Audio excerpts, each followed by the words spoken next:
Okay, now, how do we enforce these rules of the game?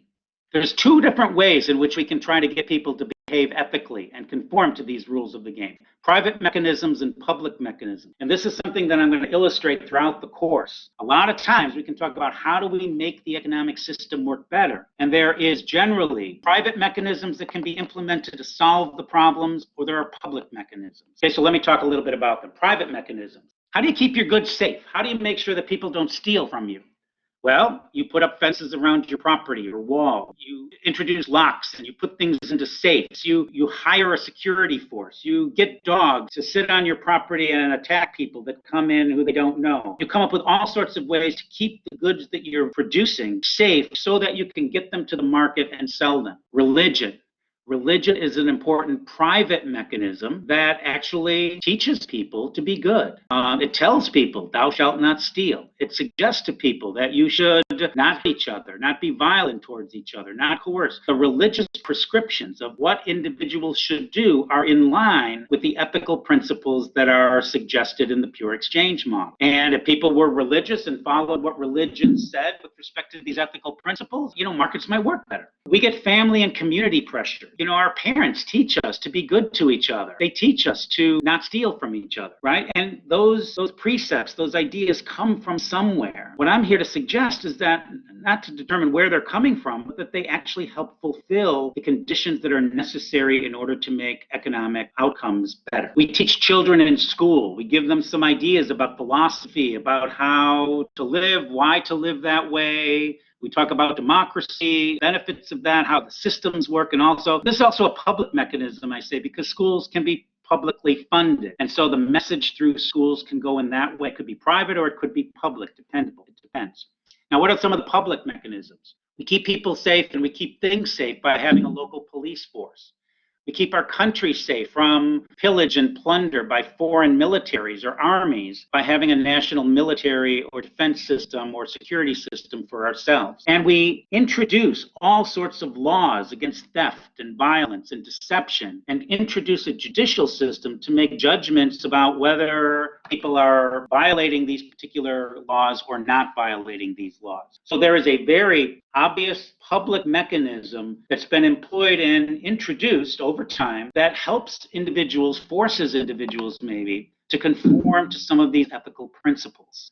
Now, I want to introduce some new terminology in the pure exchange model. And I'm going to use this terminology later, so I'm going to introduce it now. First term, perfect information and MVE. MVE means mutually voluntary exchange. If we have perfect info and mutually voluntary exchange in our pure exchange model, we could call that a perfect market. Okay, everything's working perfectly. There's no problems associated with it. If you violate the ethical principles, if individuals are willing to do that, deceive each other, steal from each other, engage in war rather than contract, then we're going to call those behaviors a market imperfection. A market imperfection is a deviation away from the standard assumptions of a perfect market. And again, then we're going to assume that everything works perfectly, but we're also going to relax some of the assumptions and see what happens if we introduce other types of market imperfections and we see that the outcomes are not necessarily going to work as well.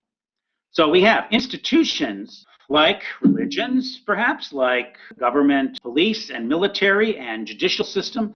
These institutions have arisen and help correct for market imperfections. They're helping force people to behave in an ethical manner so that we end up with just outcomes rather than unjust outcomes instead. Okay, so institutions, both private and public, come about to correct for these market imperfections. Now, public mechanisms, government, can help, I say, quote unquote, solve these problems. They often don't solve them, but they can ameliorate them. They can make them better. They can make some of the problems less severe than they would have been. So to the extent that government solves these problems, there's a role for government in the economic system, undoubtedly.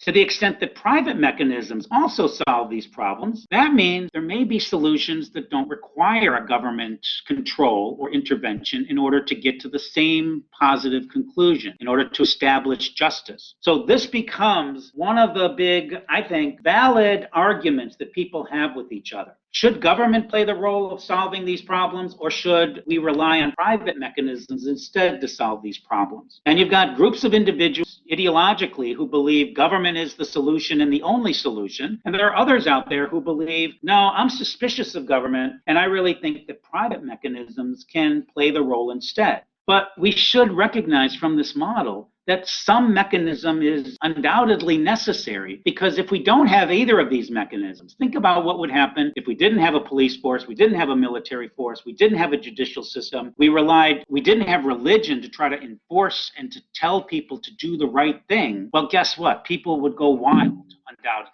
They would be willing to do whatever it takes in order to make money for themselves. And that's more likely to fall into the category of war rather than contract. And that means the more powerful, the more strong, the crazier people are going to win, and everyone else is going to lose in those particular kinds of outcomes. So we need mechanisms. The question becomes, should it be a government mechanism or should it be a private mechanism in order to solve these particular problems? Next slide. And I want to introduce Douglas North here because I want to introduce a new term or a way of thinking about this that he uses in his presentations and his ideas. So Douglas North won the Nobel Prize in 1993, and he's known for an area in economics called institutional economics. Let me explain really briefly. He argued that institutions, and by that we mean religions, government, police, etc., they act to reduce quote-unquote transactions costs. And this is the term I want to highlight and define here. And that makes trade easier. Okay, so what is the transactions cost? Okay, so I'll give you an example. I might not loan money to Smith because he might not pay me back. I don't know